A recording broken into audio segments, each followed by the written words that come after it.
Hey, this is Matt once again. Welcome back to another video. This is another paid request, this time for Julie. For those interested, requesting pretty much any type of commentaries or reviews, topics, reactions, reviews, re-reviews, randomness, out of the blueness, whatever it may be, feel free to send it either directly to my PayPal or join my Patreon. Both links are down below in the info box. I apologize, my demeanor seems off today. Just didn't sleep well last night. Not really feeling the best, but that's why I have a little bit of 7-Up. Just a mellow yellow, because I don't know why, ever since I was a kid, 7-Up seems to help the stomach a little bit. Something about it.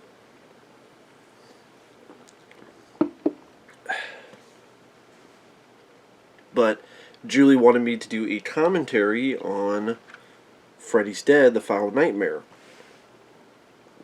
Which actually I saw this in the theaters back to the kid as a kid. But I don't remember much about it. And from what I understand, in the theaters, it was a longer cut of the film. I think in the theaters, it was like 100 minutes long, but then when it got to home video, they cut it down to an hour and 29 minutes. So, that's like 12, 13 minutes cut out between theater and home video. I don't know why someone would do that. Love to hear an explanation for that. But if anyone's tossed to any of these people, like Rachel Talalay or someone else, ask them that question. But with that said, I have a pause at the beginning. 3, 2, 1, pressing play. And yeah, don't worry about my neighbor's rooster. Maybe he's a fan of this film too. I like this film. I've always been a fan of the film. It's goofy. It's silly. Yeah, you get this quote from, "Do you know the terror of he who falls asleep? To the very toes he is terrified, because the ground gives way under him, and the dream begins." Nietzsche. Welcome to primetime, bitch. Freddy Krueger. And I love this song by the Goo Goo Dolls. I'm awake now. Rachel Talalay, she produced a lot of the Nightmare on Elm Street films, and this was finally her chance to direct one. Since New Line Cinema, the house that Freddy built, they got a lot of their financing because of the success of these films. And this is always weird. I mean, like, what is it? A state from New York? You know, with the way the text is and the picture of the U.S.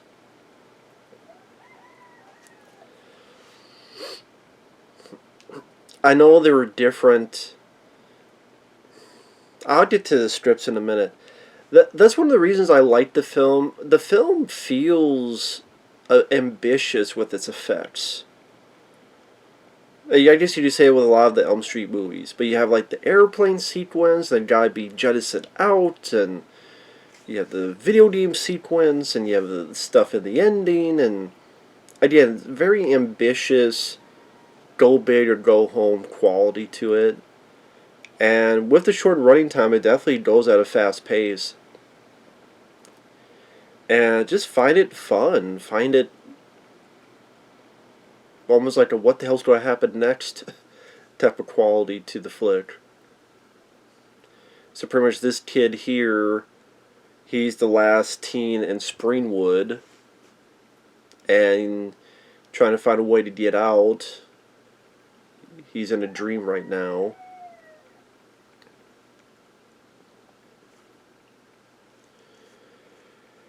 And he's like, he knows that if he kills his last teen, he's stuck, because his curse is that only the teens in this town. But to try to find a way to break out and get more and go across the whole country. Girls like, don't be a pussy. Look at that, just...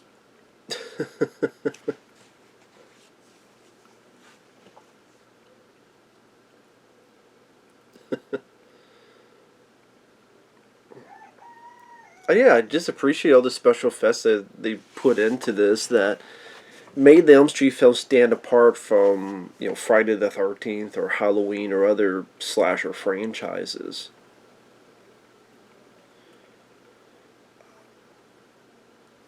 Now, this guy is John Doe. I don't know what else he's done, but I thought he did a good job.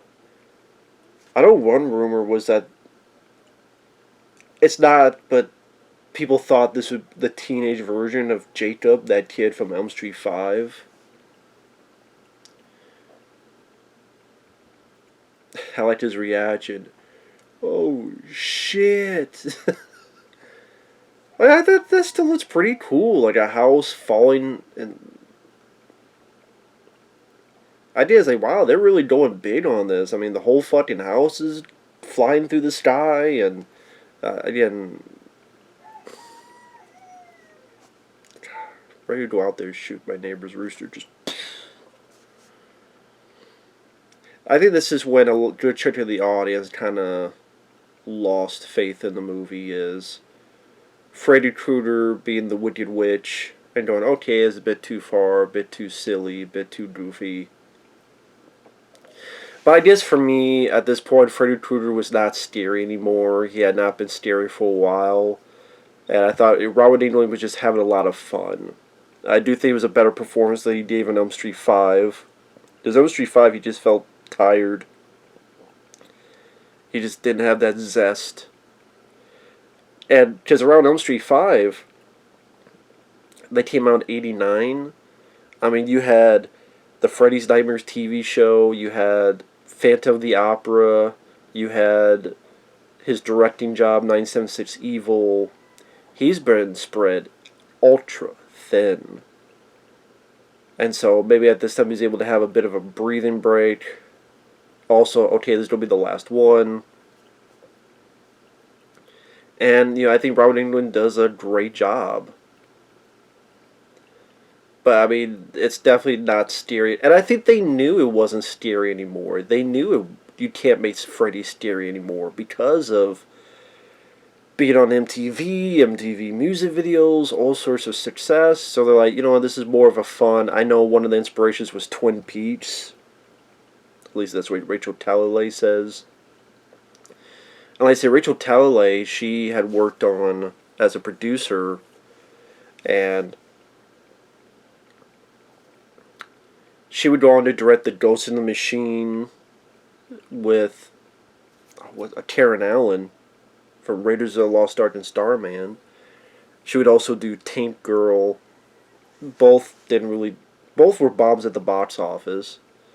But I like both. In particular, Tank Girl. But Ghost in the Machine I didn't mind for what it was. And I know there were alternate strips. One strip was they killed off Alice from Elm Street 4, so I'm glad they didn't do that route. And Jacob, the little kid from Elm Street 5, he would be this character. And I guess for a while you think he's the lead, then like he gets killed and his girlfriend takes the lead, and then, well, there's Robert Shea, Bob Shea, head of New Line at the time, as the ticket guy. He's like, hey, if I don't be the last one, let me have a cameo in this. But again, it's like an onslaught of these visuals that just keep going. It's like, what I appreciate is the creativity. That's why I like, one of the reasons I like this film. I will admit, I do laugh at some of the Freddy stuff. As the boogeyman. No screaming while the bus is in motion. That's the thing. It's not going to be scary anymore, but be entertaining and ambitious. And like I said, this is such an ambition of special effects, and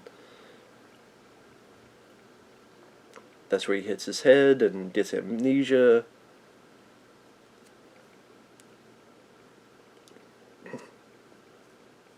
Sorry, now I'm just watching Robert. Be a good little doggy and go fetch.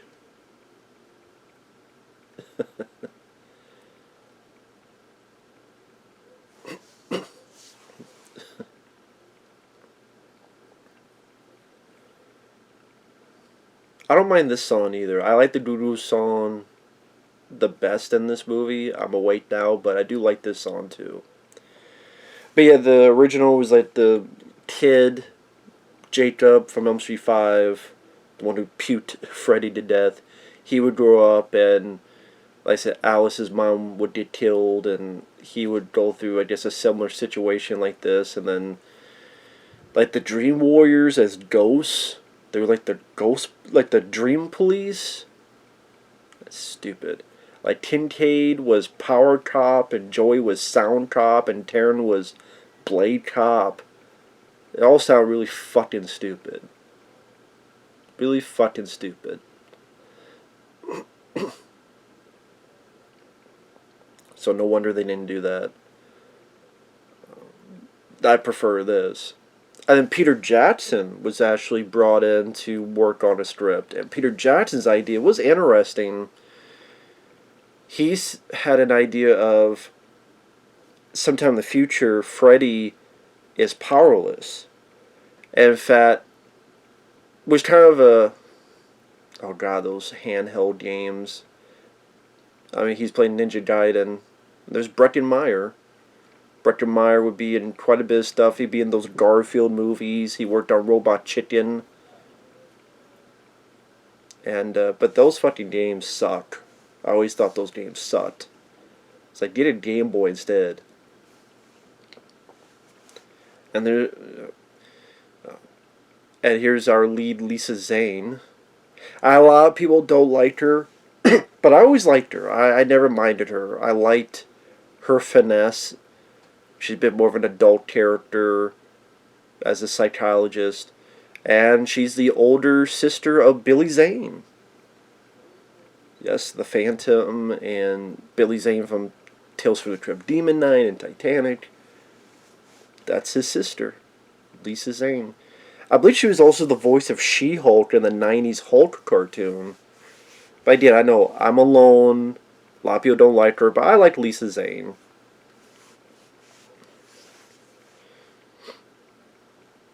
And yeah, apparently the original cut of the film was extensive, like 2 hours, and a lot of stuff was cut out. A lot of character moments, development between Lisa Zane and her mom. That's why her mom, it looks like her mom just came out of nowhere near the end of the film. A little bit more of the John Doe character having dreams of him being in the nut house. But I guess it's like cut it all and like get to Freddy sooner, get to Freddy sooner.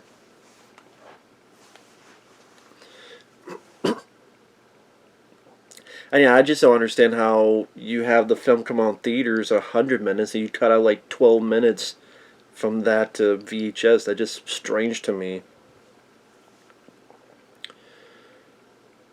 Now this guy here who plays Ricky, who plays Carlos, I believe he was supposed to be the lead guy. He was supposed to be John Doe, and he's like, well, actually, I want to play this Carlos guy.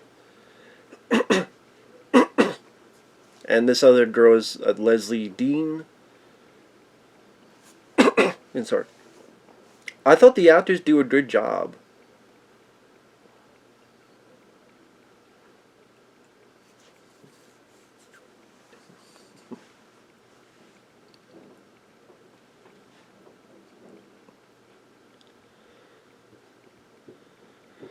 And I thought all three of these teens did a good job in the film. Yeah, I don't think they were bad at all. But okay, Peter Jackson's idea, it was Freddy is very weakened, and so because he's so weak, he's now become a laughingstock. And I think Peter Jackson was going that direction because of how Freddy himself lost fear with the audience. Where the first one, maybe the second one, Freddy still felt scary. But by the time you get to part 5, again, the kid fucking puked Freddy to death. Yafakoto. Rest in peace. Love Yafakoto. It's another big plus for this movie. I loved seeing Yafakoto in this. Beating the shit out of Freddy. And he didn't die. The black guy didn't die.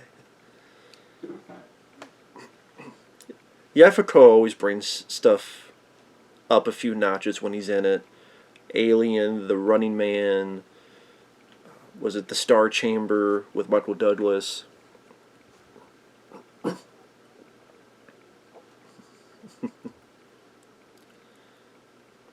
And yeah, Yafakoto, you just believe everything he says. He's like, I'm barely being paid. Well, you gotta talk about the bonus situation. No, a different movie.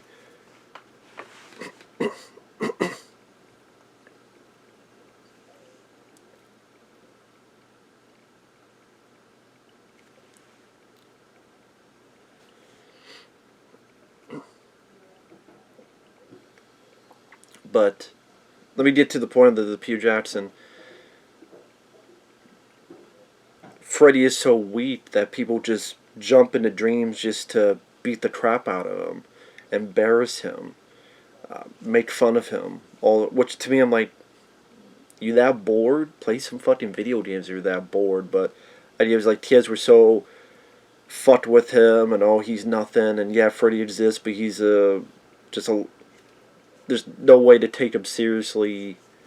And then one day, Freddy almost accidentally hits and kills someone, and then he gets a bit of that power back, and then he becomes more and more of a threat. I think at the same time, there's a cop that went into a coma, ... a permanent sleep. And I believe the guy's son goes in and risks his life, but he goes in because he knows his dad's in danger or whatever, and he wants to help his dad. Which, that could have been an interesting idea. That could have been an intriguing idea. Whether it be good or not, but I don't really know what the reason why they didn't go in that direction. I mean, it's Peter Jackson. I mean, even at this point, you had Bad Taste and Meet the Feebles, and I'm trying to remember when Dead Alive came out. Maybe Dead Alive had not come out yet. But they said no, and then he went on to do like Dead Alive, The Frighteners, and then Lord of the Rings. With New Line Cinema, Lord of the Rings.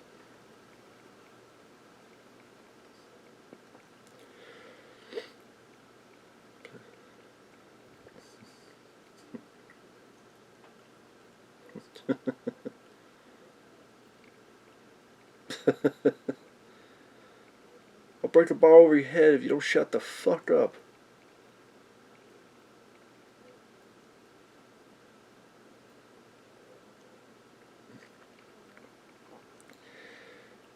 I was trying to think before, like, what are my ranking of the Elm Street films? 4 is my favorite, then 3. And I'm like, then probably like Wes Craven's New Nightmare, and then the first one. And Elm Street 2 would be higher. It used to be higher. I do like Elm Street 2. I do. But the ending has bothered me more and more because we never find out what happened to Jesse. We never found out what happened to the girlfriend. Like, we never... Freddy takes them in a bus, and we never know what happened to them. Did they die? Did they not die? And that does bother me. This at least has a definitive ending, and I think that I probably would put this above Elm Street 2. At Elm Street 2, I like Mark Penn. I like the weirdness, the body horror, the effects, the musical score. But at least this does have a definitive ending, and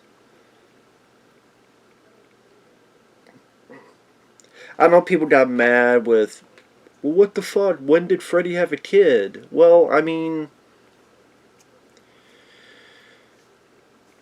other than he was the son of 100 maniacs, which we find out in, what, the third film, we never really know what he did between there and when he died. I mean, again, we never really found out. And it's not like Freddy Krueger's gonna come up and go, "Hey, I'm gonna kill you, but by the way, let me tell you a story. I had this daughter, and she got taken away from me." You know, that was never brought up. I mean, why would Freddy bring that up?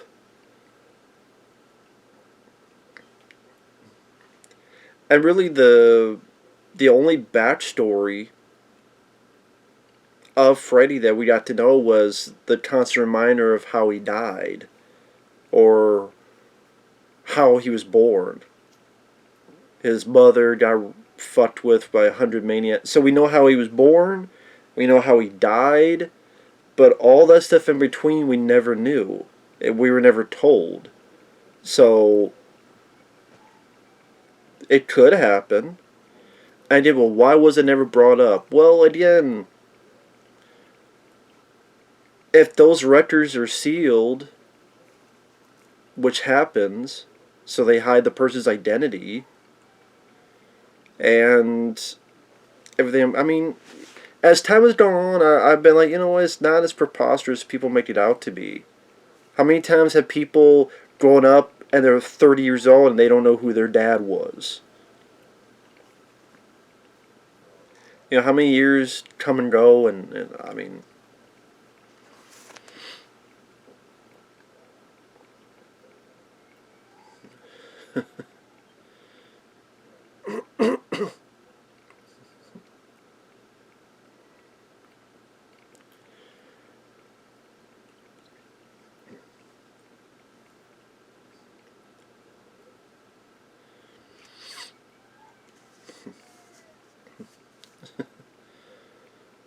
But I wonder if Freddy, I mean, Freddy fucks with him, but can Freddy actually hurt him while he's out of the realm of Springwood?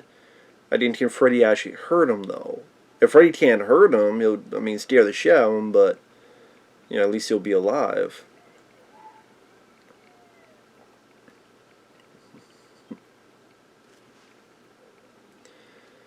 Population 15,265. Not anymore.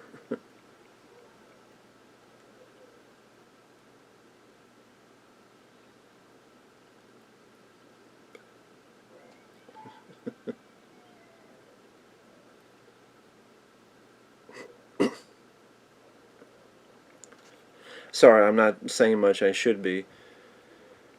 Now, of course, when this film came out, you had this whole 3D thing, this gimmick, which was, I mean, it was done for a gimmick. Hey, how about make the ending 3D? And even to me, liking the film, that was a tad too far of, she literally puts on fucking 3D glasses at the end. Yes, that's when the audience is supposed to put them on. And even I'm like, come on, dude, really? You didn't need a fucking 3D shit. It has such a short shelf life, too. Because that shit barely works of anything on home video.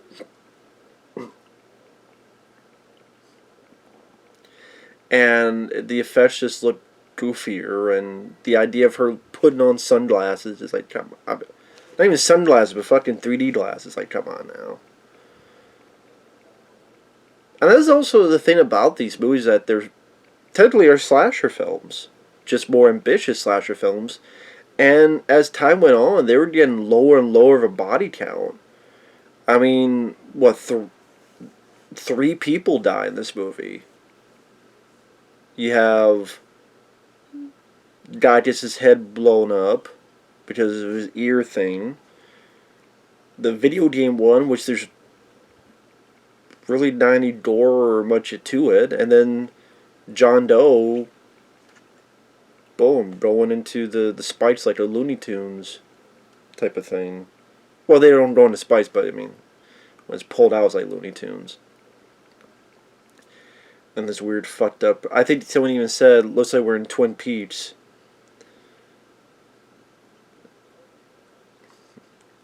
Yeah, carnival with no kids. Bring up that weird, surreal factor. That's why one thing, it would be nice if these movies had commentaries with them to hear, like, you know, how the hell did they get Roseanne into this? How the hell did they get, I did not just Roseanne, but how the hell, you know, Tom Arnold were a couple at the time. And I was like, well, how the fuck did they get Roseanne and Tom Arnold?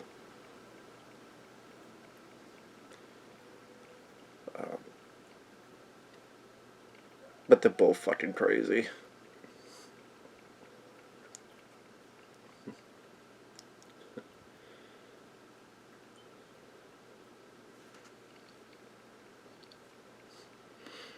And it is more that weird surreal factor. Yeah, there's the Twin Peaks reference.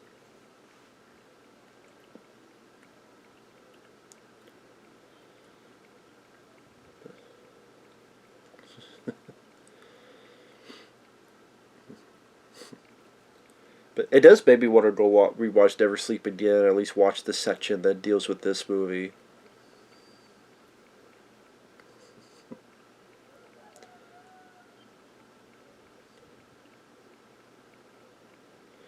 Now, they say with the van, like, they're gonna take it back. Well, how the fuck is these two terrorists gonna get back into the city?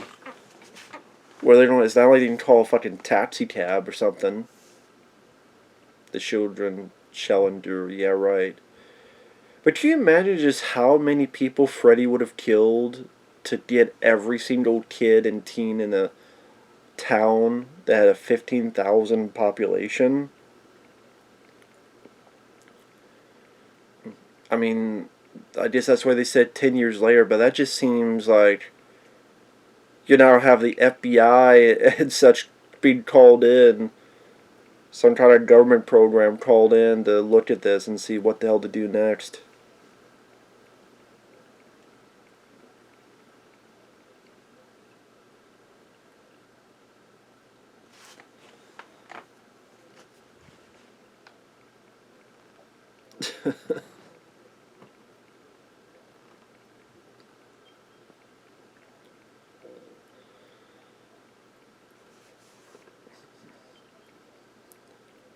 Damn. Everyone's on the rad or something, or what? Jeez, everyone just pissed off, and that, you know, and this weird, like, who the fuck drew this? 1, 2, Freddy's coming for you. Or is that meant like Freddy himself drew it, or the kids were just bored and decided to draw it?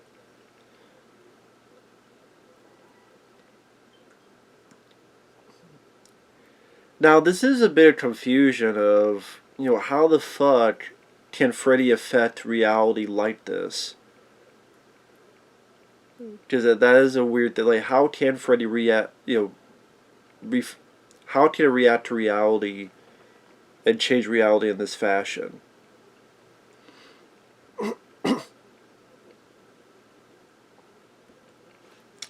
That's a good question. I mean, they get so mad at Elm Street 2 for doing that, but then, I mean, the most he got was maybe Freddy's ton in Elm Street 1 from the phone. But this is pretty big, like, nope, you can't get out of here.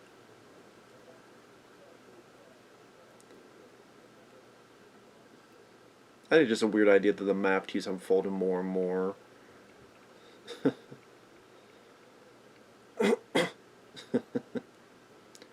The map says we're fucked.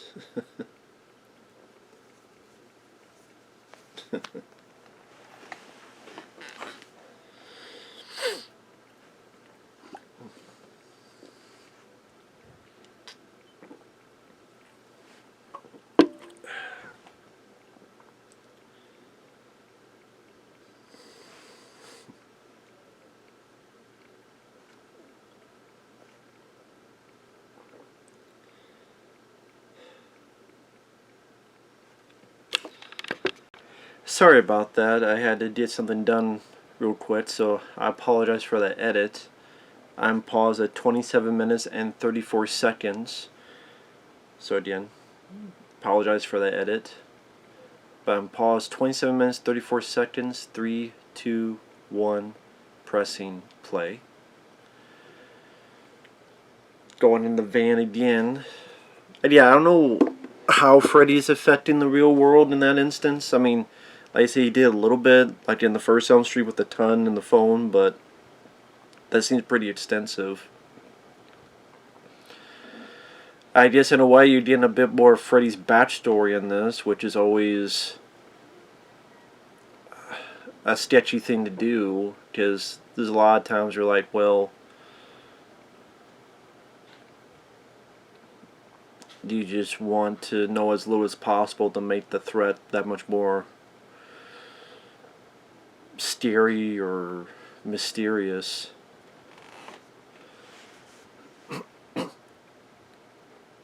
There's all the dead bodies. I mean, the dead kids that's been taken throughout the years. Big old scrapbook.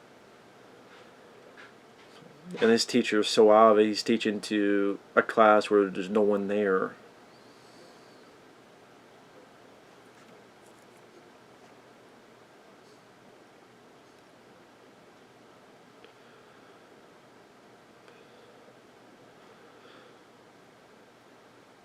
I was looking on the chalkboard. There's one that says align with the Saxons. I wonder if that was a reference to John Saxon.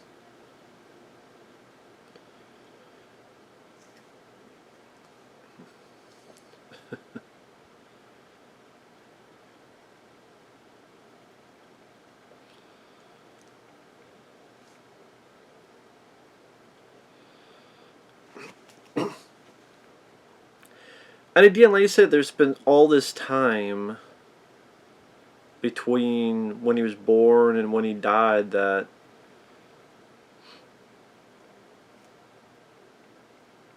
like I said, there's a lot of leeway that you could put into that, and the fact that maybe he had a kid and that's what led him to killing, well, he was killing kids but let him kill more kids. You know, how many serial killers, how many other actual killers they had an actual family, but they still did what they twisted way did.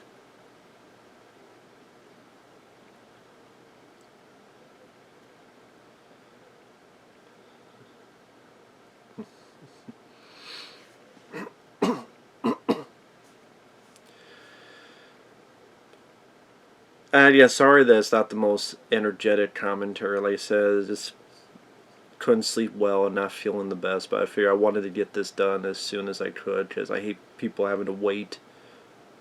I mean, they did send a paid request. It's the least I can do to get up as soon as I can. But yeah,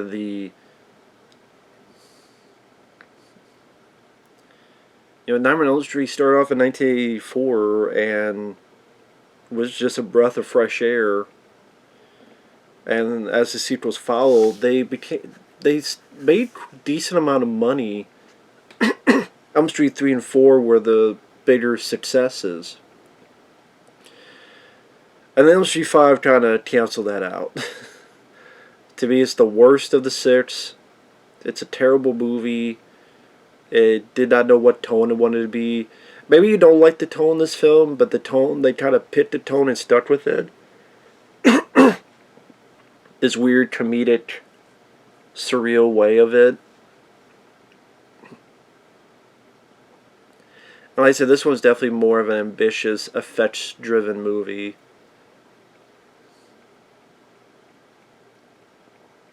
Like every couple minutes, there's some type of effects shot.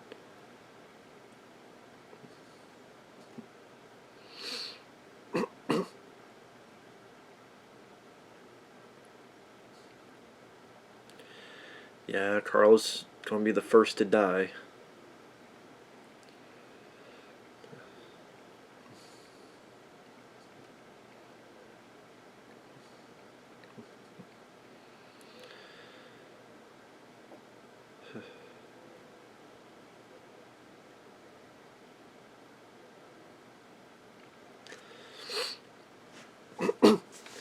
But yeah, Freddy was such a huge phenomenon, even by, well, I mean, I don't know so much by this time, but in the mid to late 80s, he was everywhere. They had Freddy dolls, you had video games, you had every sort of memorabilia dealing with Freddy Krueger, and that's the thing is that, you know, how can you be afraid of something that, you know, became a fucking doll that had a voice on it? It's just, you get used to the monster. You see the monster so many times, you get used to him so many times that it's, whether redundancy or whether it's repetition, you just, almost like you become friends with the monster, you become friends with him, and you just, it's more normalcy than shocking or mysterious. And again, that's why I don't blame them for not going the scary route, because, I mean, I think they tried at the attempt of Wes Craven's New Nightmare, and while I don't think it's a scary film, I really enjoyed the story. This is a very crazy scene. I mean, first you get kind of the idea of how he lost his hearing in the first place.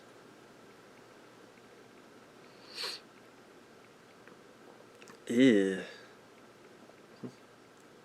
It just makes my ears hurt just watching it. Like, Jesus Christ.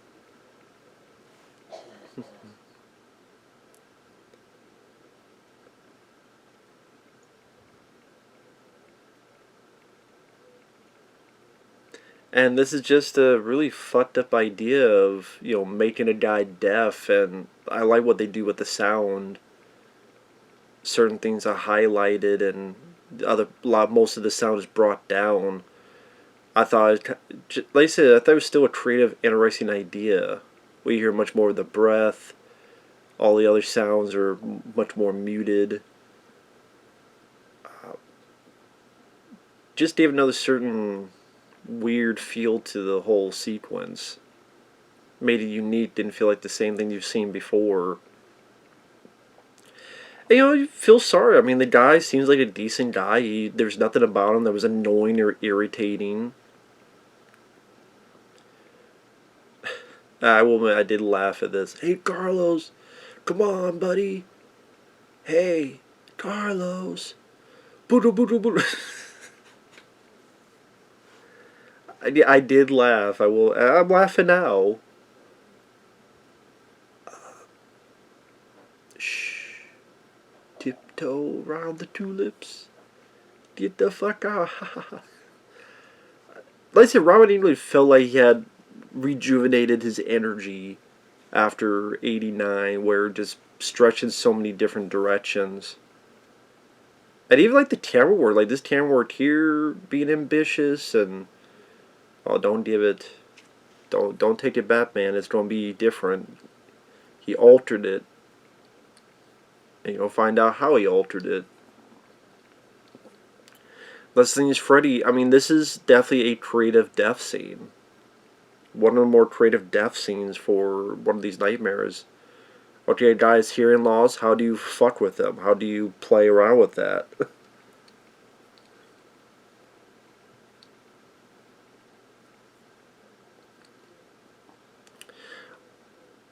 Shouldn't that be on the other ear? I thought he took out this ear, but he put it on this ear. Okay, I'm confused. Like, didn't Freddy take the thing off this ear? Well, I guess just Freddy cut it. Duh. He fucked with it, so he put it on his good ear so he can hear something. It's a hearing aid. Duh. What am I talking about?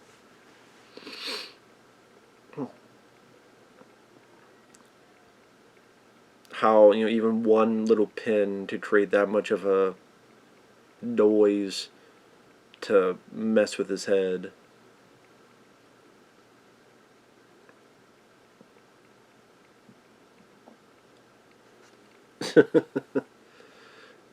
You wouldn't do that, would you, man?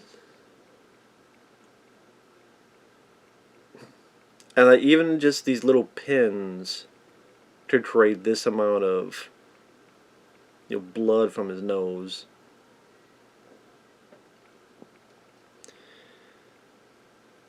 Well, I guess he doesn't have blood there, but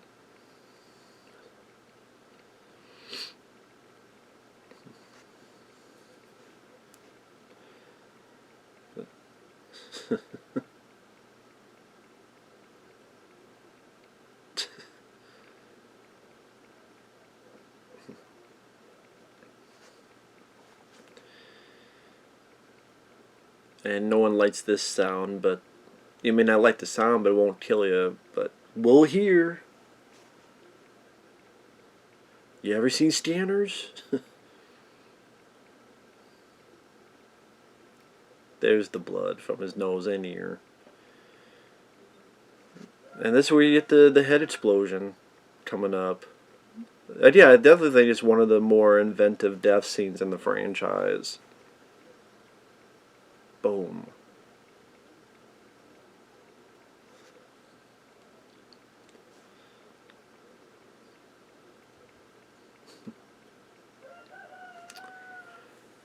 And got Carlos.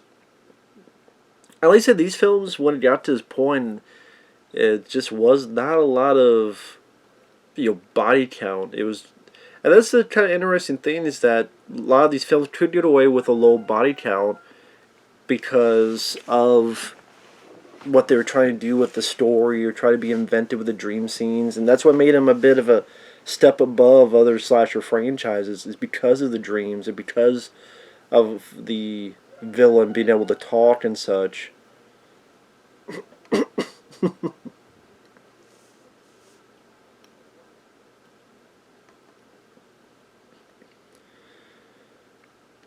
Try to remember, what was the line he says from the TV?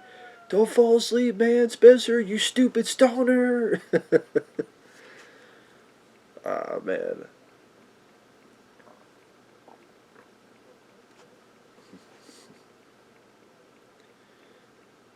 But yeah, growing up as a kid, I would watch these films. I had it taped on VHS tape. One VHS had 1, 2, and 3, and the other had 4, 5, and 6. So it was like, oh, here's Freddy Day. So pop in a VHS tape, watch the first 3, and then another tape, 4, 5, and 6. Which is nice because my favorite was 4. It was at the beginning of the tape, so I could just pop that and watch it whenever I want. And Elm Street 4 is my favorite because I love the Alice character, played by Lisa Wilcott. She's the character I identify with the most. Because like her, I was very much in my shell, shy, quiet, and then as time went on, broke out of that shell and found the inner voice, just like Alice did. And with the soundtrack and the kinetic visuals of Rennie Harlan and the finale, even that bit with Alice getting ready in front of the mirror with that music, just spoke to me pure 80s style. And then Elm Street 3 Dream Warriors is my second favorite. Because, come on, it's the Dream Warriors.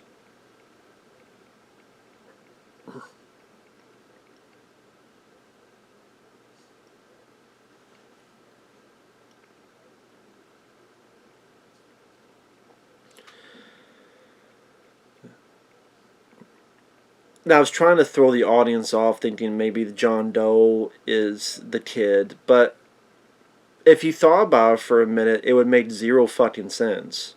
If it's been 10 years since the first film, not the first, if it's been 10 years since the previous film, how old is this kid? 20? 24?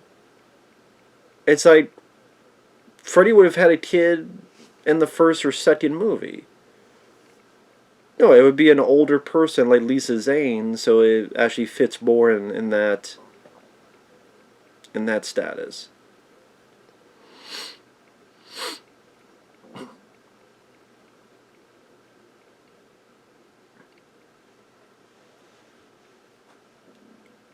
And that was the thing with this franchise, is that it was trying more to try to tell a story. There's Johnny Depp. Yeah, Johnny Depp came back to do a cameo in this. Which I do remember those commercials about your brain on drugs.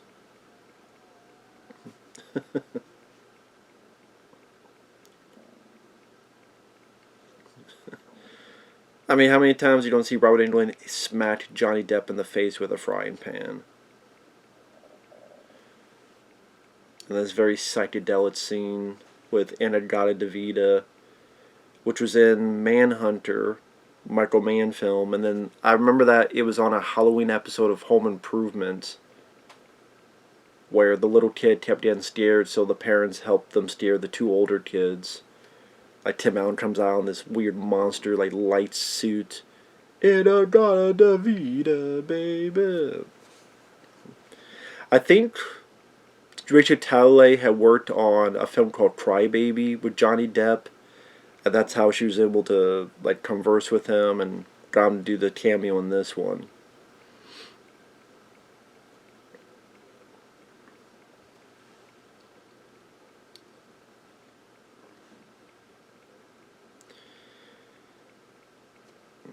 But yeah, Elm Street 3 and 4, you'd call it more the MTV Freddy, they did very well, and then when Elm Street 5 came out,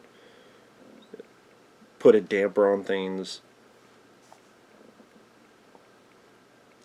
And here's the thing, I actually like the idea of a dream scene involving video games because of, I mean, look how many teens and us play video games now, so it would seem like a good fit. Grab because of the graphics at the time.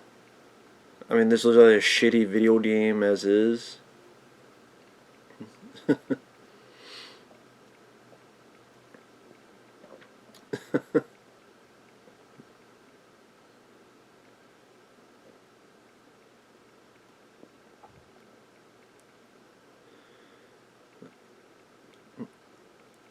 I mean, if they were able to make the game look like more of a Nintendo game, I think that would make the joke even funnier.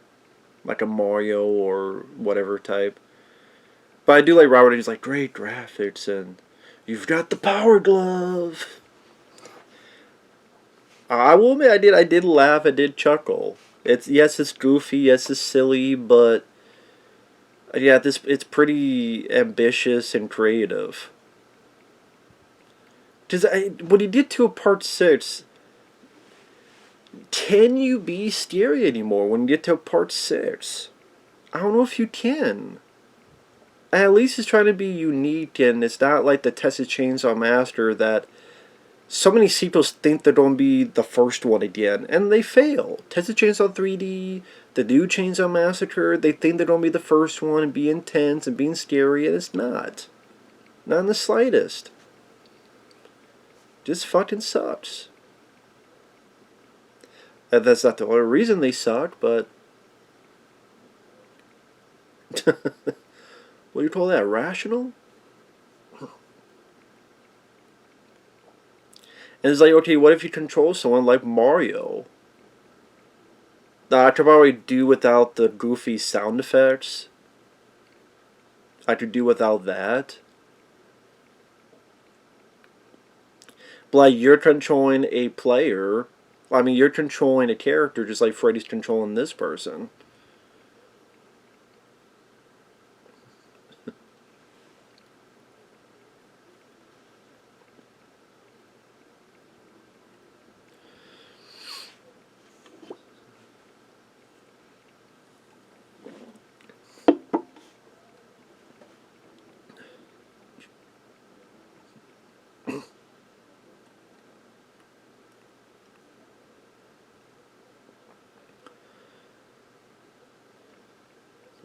Damn. And you know, it kind of feels bad with John Doe because he wanted to do the right thing to help this guy, but instead just led him to his own death.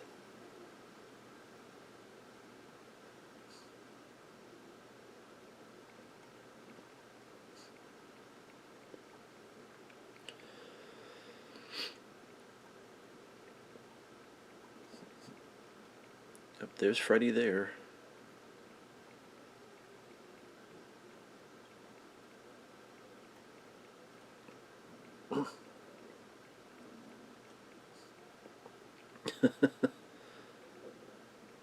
Now the makeup effect on Freddy is definitely much.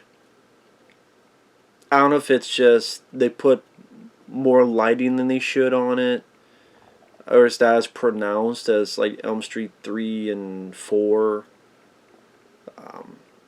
Again, it kind of goes into the whole comedic nature of it. I'm not really sure how I feel about it. It just looks more rubbery and fake on his face.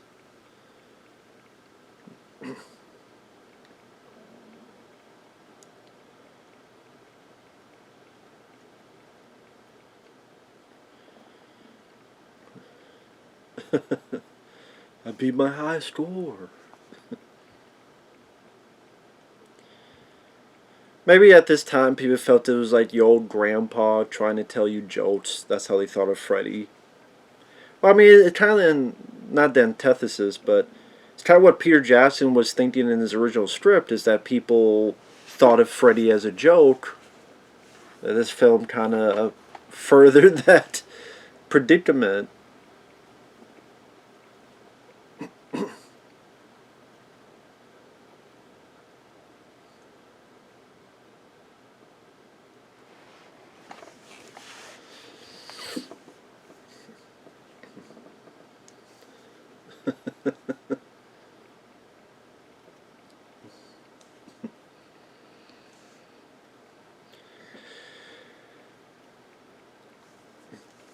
But I didn't like the only ones I don't like are 5 and the remake.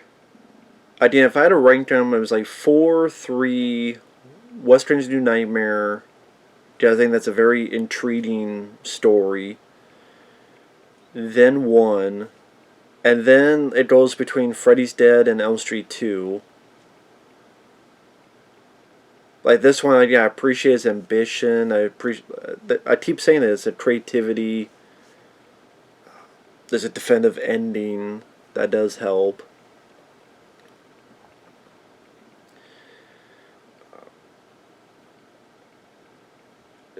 Right now it's this and 2. Maybe another month it'd be 2, then this.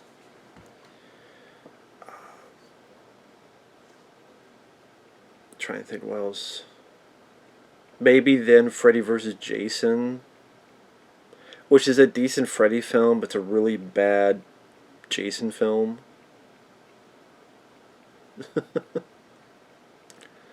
Again, it is one of those like, what the hell's going to happen next? Like a fucking house going up into the sky? Like, Jesus.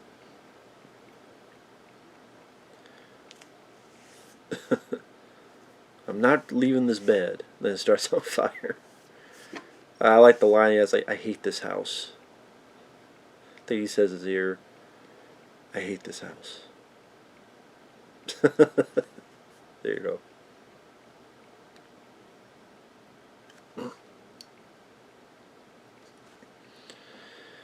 And trying to think. Yeah, by the 2 I don't like. Elm Street 5 I don't like. It's trying to be this grim, gothic tone, but then Freddy's like making the worst jokes he's ever made. And you know, the little kid, I didn't care about that aspect. Maybe it could have been interesting, but it was executed poorly. And then again, he pukes on Freddy, and Freddy's puked to death.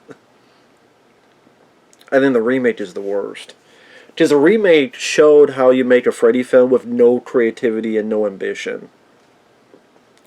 Hey, let's have dream scenes that there's no creative spark in them at all. Which is the fucking whole point of Elm Street. But I guess the director didn't get that fucking memo. There you want a grimmer, darker Freddy, but guess what? It sucked. I'm your daddy? Ron.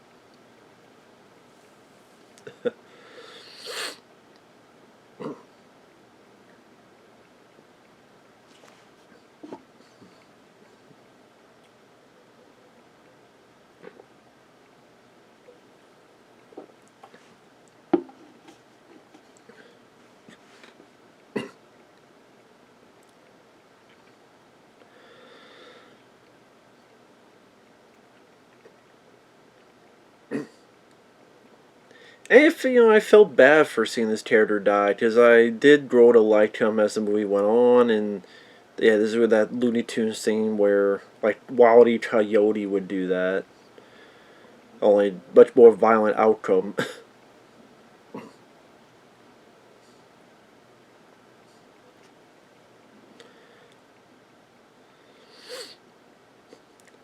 I actually like that effect on his chest where there's big old puncture holes in his chest and stomach. I remember first seeing that. It is like creepy.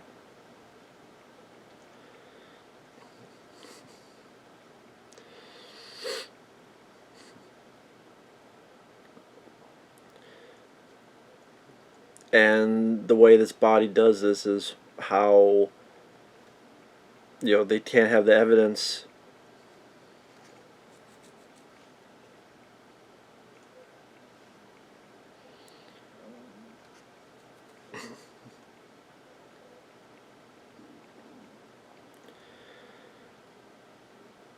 Like I said, it's definitely a big like performance of Robert Englund.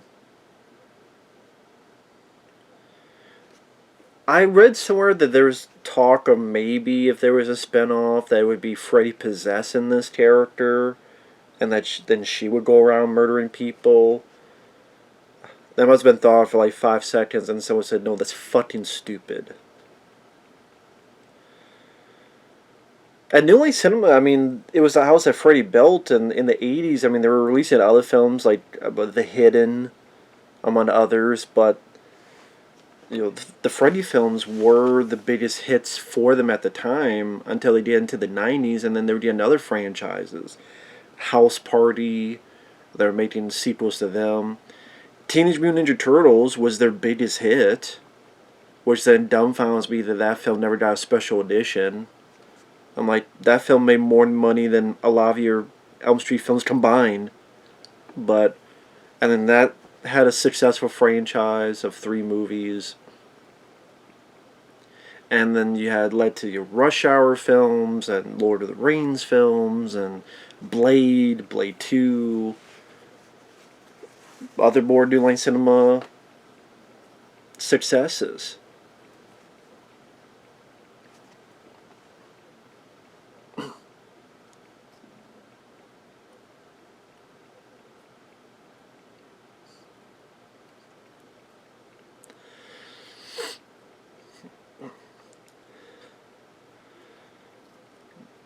And it's kind of an interesting idea that not only would they be killed, but they'd be wiped out of existence. Which is weird. I don't remember that happening in any of the other films, so that's like another new predicament they put into this.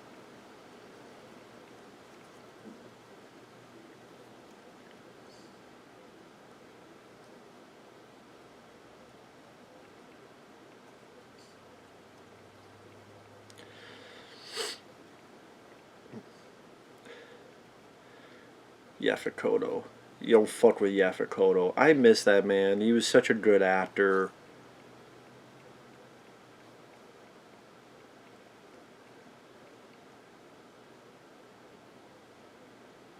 Again, like any line of dialogue just gives a lot of fervor and just velocity to his performance.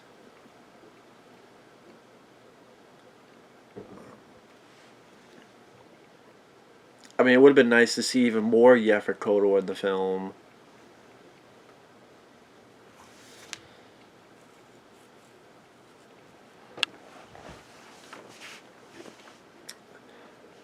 I'm sure maybe there is a work print out there, but the work print's probably in such terrible shape that it'd be nice to see like a cleaned up version and see like what all this stuff was cut out. Yeah, from what I understand, it delved a bit more into the characters. Like I said, but I think there was more to this mother character, so it wasn't just popping up here into the third act. And that's the thing, is that we have 30 minutes left and no one else gets killed. So again, I guess people just, it doesn't work as a horror film. There's nothing scary about the movie. I think that's a lot of issues people have with the flick, which is understandable, but again, I still find it entertaining.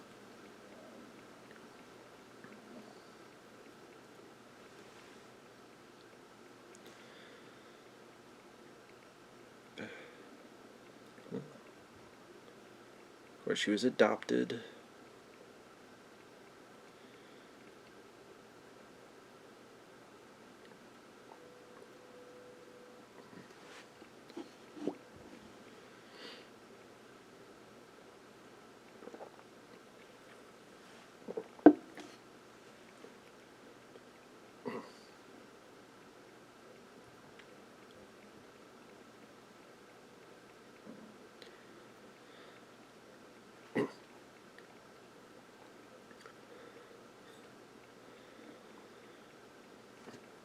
But yeah, I was saying, like, after Elm Street 5, which it came out and didn't do well at the box office, and 89 was a bad year for sequels, and at least horror film sequels. Because you had Friday the 13th Part 8, you had Halloween 5, you had. There was something else too, and just terrible, especially horror sequels all around. And it just is either films that were on their last legs in terms of creativity, or films made too fast in a rush and not wanting to take a step back or go, let's rework this and let's see if we can get our bearings. And nope, we gotta do it when it's hot, when the product is hot, before it dissipates, and then come out with shoddy product. And then that's what you got. Again, by this point, and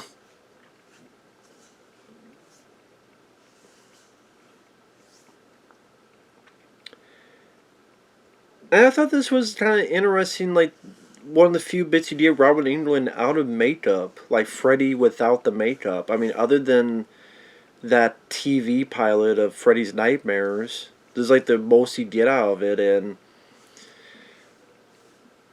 part of me would not have minded seeing the movie of this, of, Freddy before he was Freddy, doing his job in and out, but then all the terrible stuff he's able to do to other people, other kids, in his free time.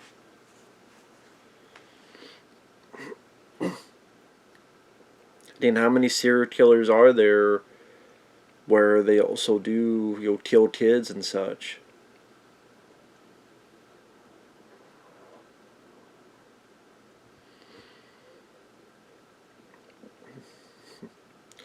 So I guess I just didn't hate the idea like other people did. And people go, well, how come we never heard? I mean, well, when the fuck were we going to hear it? Hey, Nancy, I know you don't know me, but let me tell you, I have a daughter. Yeah, that's going to come up in conversation. Or even, hey, we're going. If it was hidden from the records, then how the hell is some random kid going to find it?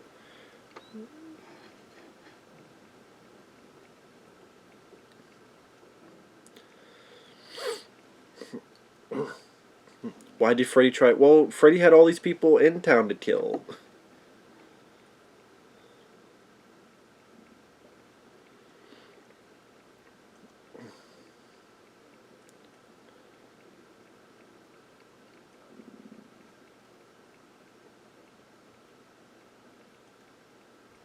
But I made them pay. I took all their children away from them. And now, that's over.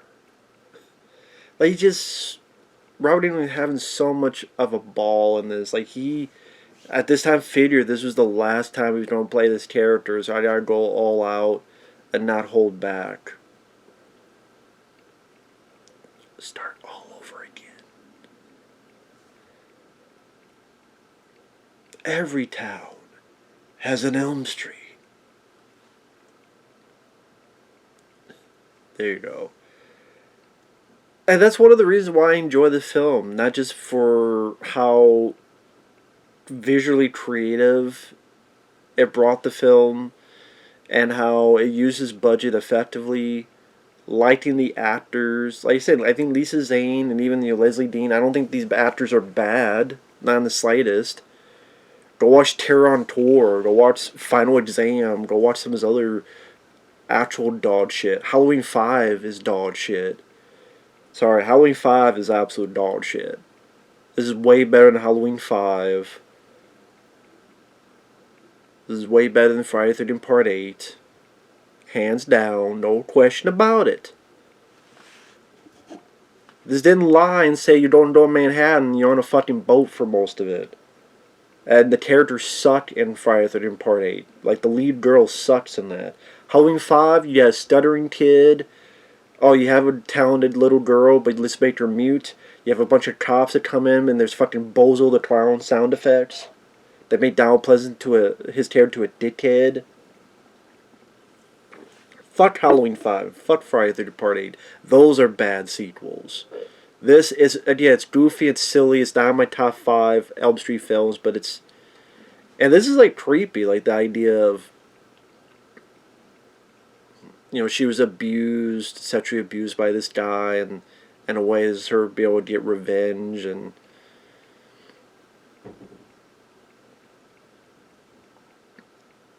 Really, you want to help progressive. Want to be able to fight back against her aggressor and abuser. And just beat the ever-loving fuck out of him. And there you go, that's some woman power.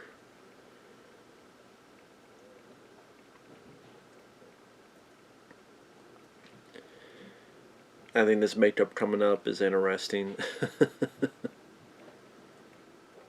No honey for daddy.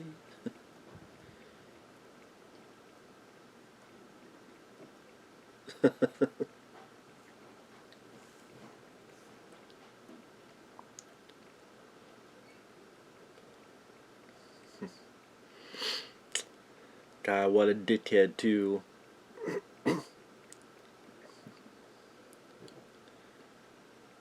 This is like, code for this bitch. I like a lot of the lines in it. I think they're better than Part 5. It might be your dream, but it's my rules. Fucking Genzu knife. Fucking blender of a glove. Robert Englund knew how to play Freddy. The hand in the pocket, the swagger. He'll be ready and they'll be like... You know, that kind of movement here and there. Like, he knew how to do it. That's why, you know, when no one else can be Freddy, just don't do it anymore. Just create your own franchise. Don't try to reboot it again. I still wonder if Stream Factory will one day do like a special set of these films. Because the Blu-rays that are out, I mean, you have like 2 movies on one disc, which is stupid. Like 1 and 2, then 3 and 4, whatever. Or I think it's, no, 1, then 2 and 3, then 4 and 5, and then 6 and 7. And, I mean, Robert Englund's, every film should have the director and Robert Englund on the commentary. Every fucking film. Obviously, you can't do it with the, you know, Wes Craven's New Nightmare. But it could be Heather Langenkamp and Robert. 1st and 7, Heather and Robert. 2, it could be Mark Patton and Robert Englund if the director doesn't want to do it.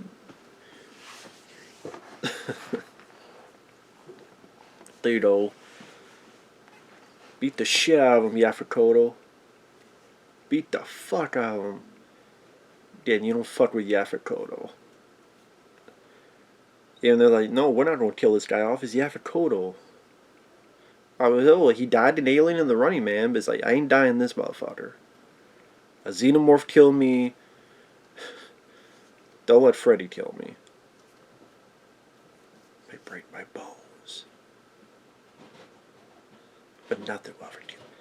This is one of my favorite moments in the whole franchise. Is this whole thing with the fingers. First they tried burning me.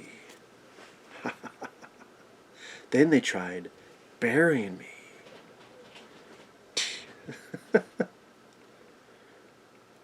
Now this is my favorite.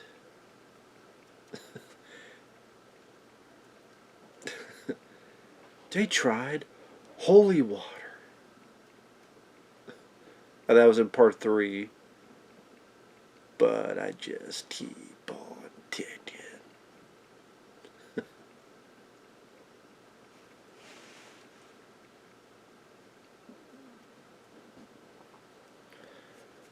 They gave me this job.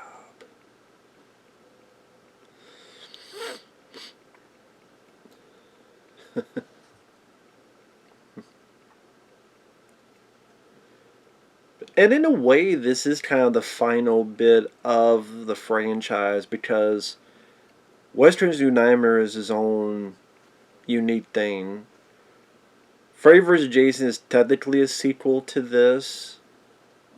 I mean, it's supposed to be a sequel to this, but in a way, you can still say it's its own thing as well.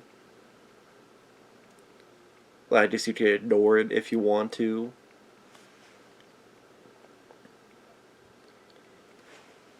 Or at least it's been so many years, it feels like its own thing.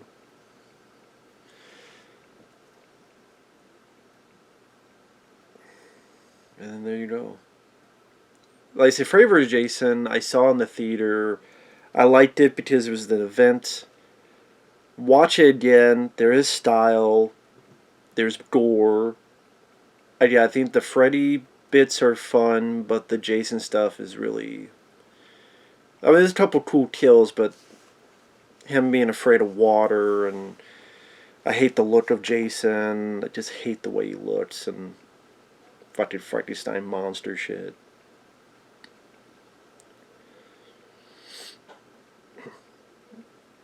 This is where you're going to get your big finale where she got put on these fucking 3D glasses. Like, really?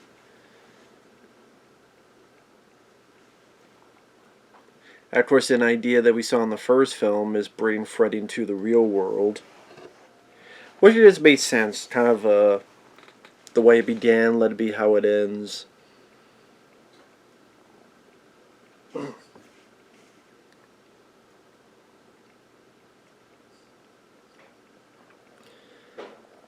Which, I mean, if he was burned the first time in the real world, why is it that he just blown up and he dies this time? Just because it was his daughter or something? I mean, yeah, the dream people, whatever. Or like, that's, it's like, okay, whatever on that. Dream demon shit. I just like, well, there's gotta be some explanation as to why the fuck Freddy is able to do this.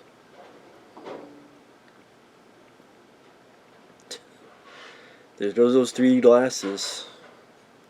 And that was supposed to tell the audience, this is when you put the 3D... That's another thing, that you go and think it's a 3D movie, and it's not until like the last fucking 10 minutes of the movie.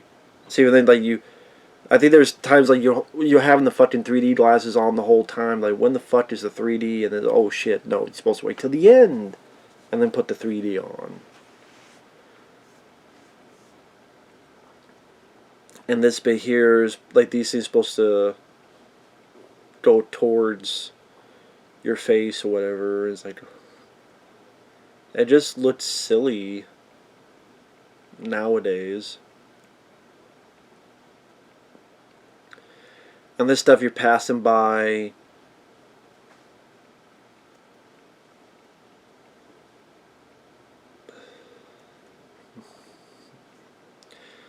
Oh, this looks like the beginning. Yeah, these guys are supposed to poke at you. They just look fucking stupid. They look like flying fucking meatballs or something. I like the film, but that does look fucking stupid. It didn't need a goddamn 3D gimmick. It's like Friday the 13th Part 3. You kind of wish or Jaws 3. You wish they didn't do the 3D gimmick, because now it just looks goofy in the long run.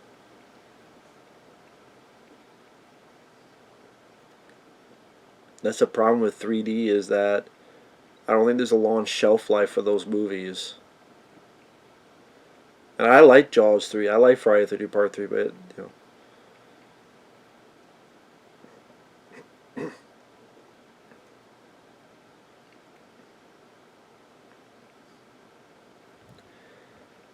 I don't know. I always thought this was like a weird set. Just like what? Where the fuck is this place? What is this place supposed to be? I guess just a window to his brain, where we get to see more of his backstory.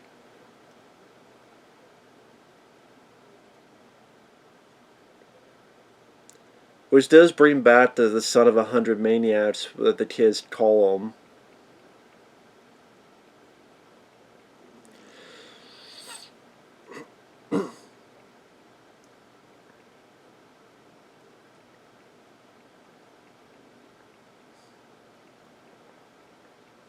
There you go. You think the kids would be horrified by him killing a fucking hamster, but instead they're like, nah, I'm just gonna make fun of you.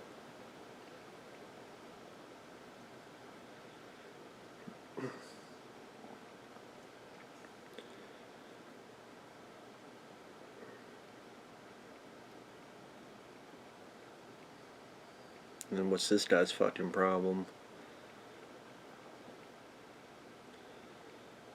Here we're going to have Alice Cooper come in as the drunk stepfather, or whatever the hell, father, whatever it is.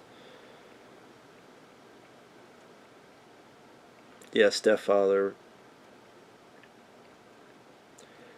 And Alice Cooper, apparently he was a fan of the franchise and he didn't have to wear his makeup, so fine, I'll do it. See, yeah, Alice Cooper. And then this weird shot when he puts the blade to the string.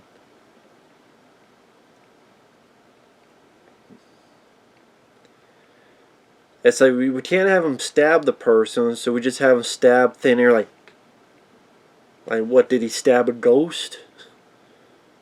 Then it just gets into seeing him get burned. See, there's another 3D shot of the bottle. It's supposed to go towards you.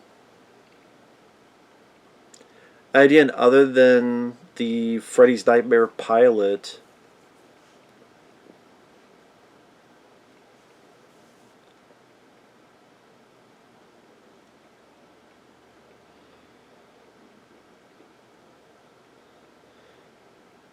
I mean, I don't think you needed to fucking explain these fucking dream demons. I mean, that part didn't need to be explained. Like, the daughter part actually doesn't bother me. The dream demon stuff bothers me more. If there's a thing that bothers me, is that part that bothers me more, not the daughter stuff.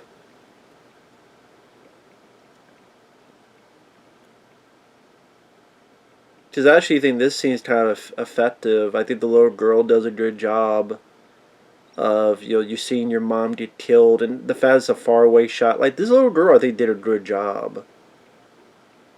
And so did Robert.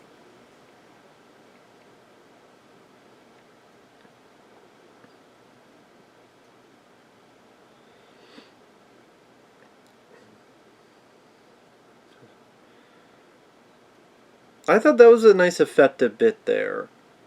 And yeah, I think the little girl does a good job, and Robert does a good job as just regular, Freddy.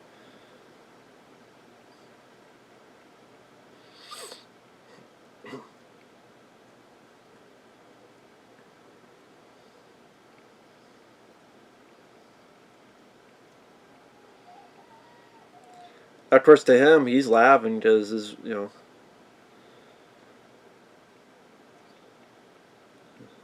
there we go. Got some bladder effects underneath that makeup. Kind of like you would see with the Beast, what is it, the Beast Within or something back in the day. On other films with bladder effects. Like I said, the makeup is not up to par with some of the other Freddy makeups. I still think it's better than Part 5. I think that's the worst makeup. Because he looked even more like a pizza in Part 5.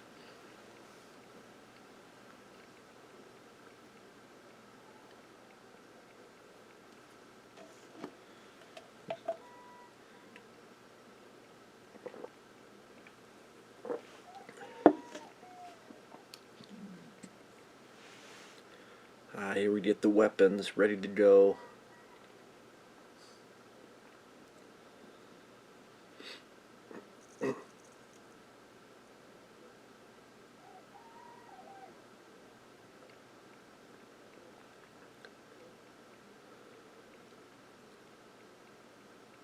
And this is why she's having the weapon like that to the camera. Is supposed to almost hit the audience's face. That mace, not mace, but that bat thing is like something that would be on the Elm Street 3 poster. Is that a smiley face? I didn't notice the smiley face on the other side of that door.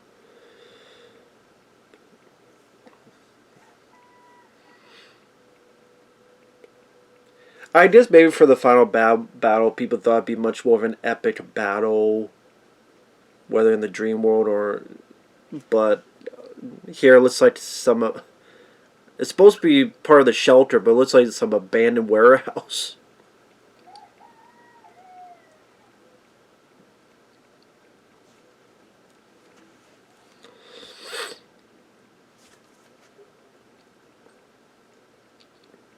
This Freddy trying to trick her and sympathy. Just manipulative as all hell.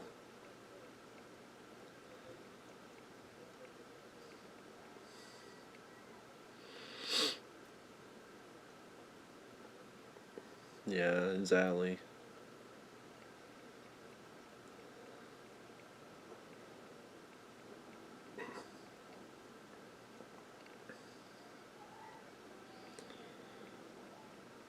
Probably like one of the first and only, one of the only times you'd see Freddy wearing the glove without the makeup on.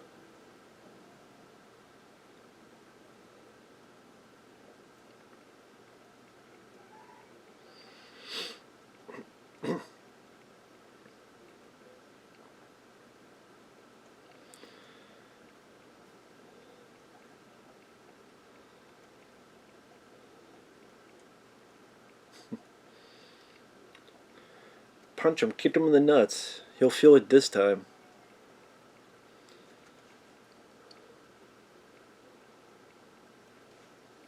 They do something.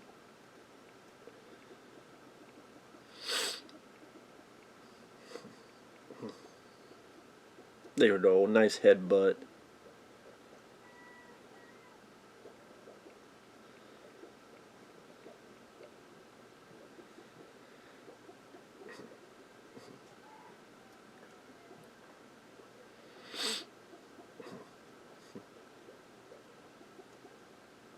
Sorry I'm not speaking a lot. Now I'm just getting into the film, just watching the film again.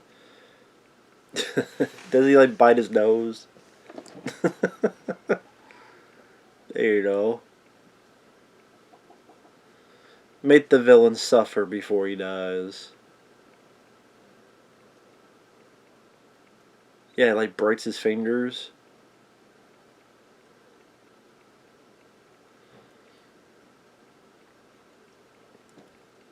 Ooh. Hurts to be human. Ew. Oh my god, it's Will Smith. He bitch smacked another person. No, it's Freddy Krueger. But yeah, even this little fight, I don't mind. It shows the vulnerability of Freddy Krueger here, but at the same time, it shows that he still has this sense of humor, decent makeup effects.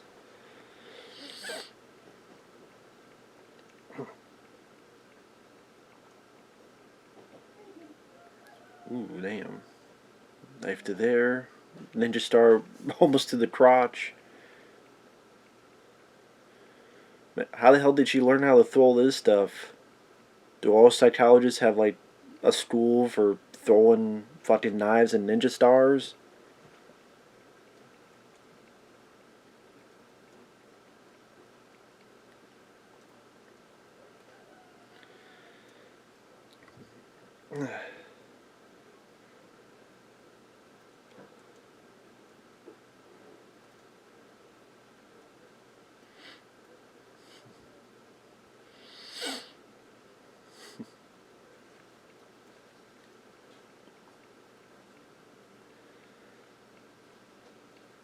I wonder if that whole bit where you said it's in your blood, that was kind of a maybe leeway in case. I mean, if this movie made like $70 million or something, it would never do it, but let's say somehow it did. We'll do another one, but then we'll do like more with this character. Like, hey, Robert, you come in for a few scenes, couple days, and then she's doing most of it like this.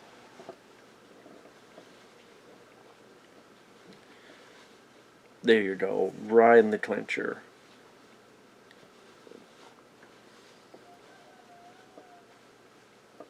Oh shit. Yo, boom! Happy Father's Day. And yeah, sorry about all the background noise. The neighbors just decided to be noisy today. It's like kids. And this weird effect is only done for 3D and the stupid dream demon tripod bullshit. I like, yeah, don't hear that dream demon shit.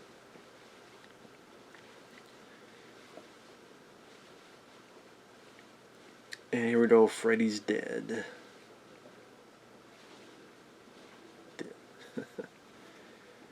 And there's no, again, no cliffhanger, no bits to showcase, maybe there'll be more. No, they, for a good check of people, they really meant this to be the last. Oh, see, Mr. and Mrs. Tom Arnold, so, like, don't even say Roseanne. And they even have, like, a montage of the different scenes from the first 6 movies. Edited to the song by Iggy Pop. Why was I born? Born in this world. Why was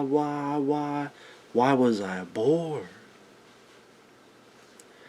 I mean, none of them get up to the status of Dream Warriors by Dotkin, but this is still a pretty good soundtrack. And love the franchise, other than Part 5. This is the franchise I grew up with, horror film wise, because Friday the 13th I didn't see later. And there'd be times where some people would ask, like, which do you like more as a franchise? And I think sometimes I would say Friday the 13th, because it still felt newer to me. But my favorite horror franchise is the Elm Street films. Because Robert Englund and the cast, I think, is stronger. The movies are more ambitious, more creative. They felt unique, they felt different, they felt like they were really going for broke with most of these films. It was, you know, there's body count, but there's special effects, and there's all sorts of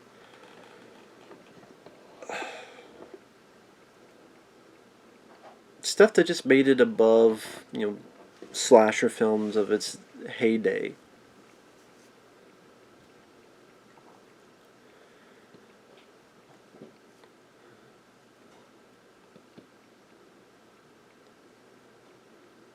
And you notice a lot of the footage is from, oh, there's one from 2, but there's a lot from 3 and 4. Because I think by this time, I think they felt that 3 seemed like the most popular and beloved. A lot of people would say 3 is their favorites.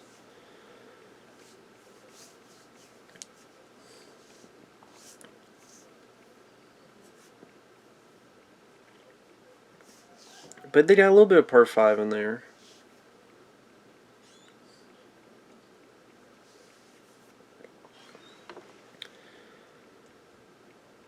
But yeah, I don't know what to say. I mean, Freddy's did the Final Nightmare. Entertaining film.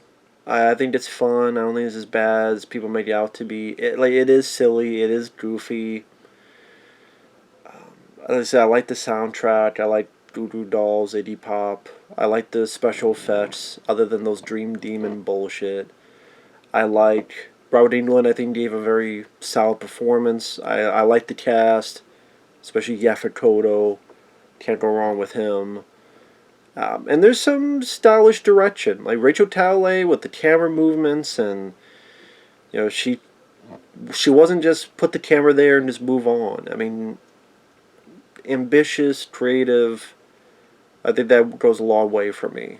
And there's a natural ending. It doesn't bullshit around. It did say this was the final nightmare, and it went with it. And I think when it came out, it made about $30-some million, and they had $35 million.